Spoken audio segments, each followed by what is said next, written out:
Alors pour comprendre ce bidule, il faut d'abord bien dire une chose et comprendre une chose importante. C'est qu'un marché, ça fonctionne toujours avec des règles du jeu, des lois, qui sont décidées par des institutions. Et donc quand on avait un marché belge, il y avait des institutions belges qui réglementaient le fonctionnement de ce marché belge.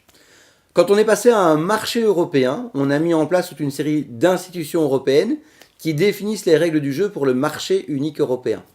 Si demain rentre en vigueur le traité de libre-échange entre l'Europe et le Canada, qui va justement créer une sorte de marché commun entre l'Europe et le Canada, eh bien on va mettre en place toute une série de nouvelles institutions politiques qui ne seront pas européennes ou canadiennes, mais qui seront transatlantiques, c'est-à-dire co-dirigées par l'Europe et le Canada. L'objectif de cette coopération réglementaire entre l'Europe et le Canada, ce sera d'en finir avec ce qu'on appelle les divergences législatives. La coopération réglementaire ne portera en aucun cas sur le contenu des législations. Ces législations sont élaborées au Canada ou en Europe via les procédures démocratiques en place. Simplement, la coopération réglementaire, ce sont des fonctionnaires, des régulateurs qui s'asseyent à la même table et qui s'interrogent si, à normes constantes, à législation constante, s'il n'y a pas moyen de simplifier la manière dont elles sont mises en œuvre. Est-ce que le même produit n'est pas testé 2 fois ? Une fois en Europe, une fois au Canada. Mais il n'y aura pas de solution unique en la matière. Il ne se passera peut-être rien pour les législations des normes antérieures, ou peut-être que les régulateurs vont se dire qu'ils peuvent faire de la reconnaissance mutuelle pour un secteur, mais peut-être pas pour un autre, voire peut-être harmoniser les choses.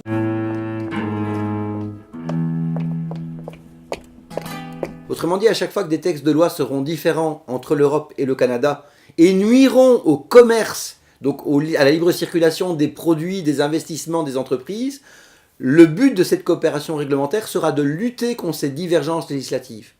Et c'est ça qui est particulièrement grave, c'est que finalement, la démocratie est vue comme quelque chose de moins important sur le plan du droit que ce que n'est l'économie.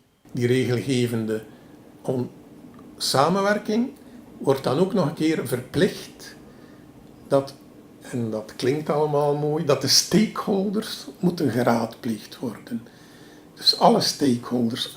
Maar we weten in praktijk dat dat betekent dat dat open staat voor de grote lobbymachines. De statistieken zijn duidelijk. Nu al gebeurt alle lobby in 90% door de grote multinationale bedrijven en door grote professionele organisaties, terwijl dat de andere sectoren maar goed zijn, zoals de NGO's, voor 10% van de lobby.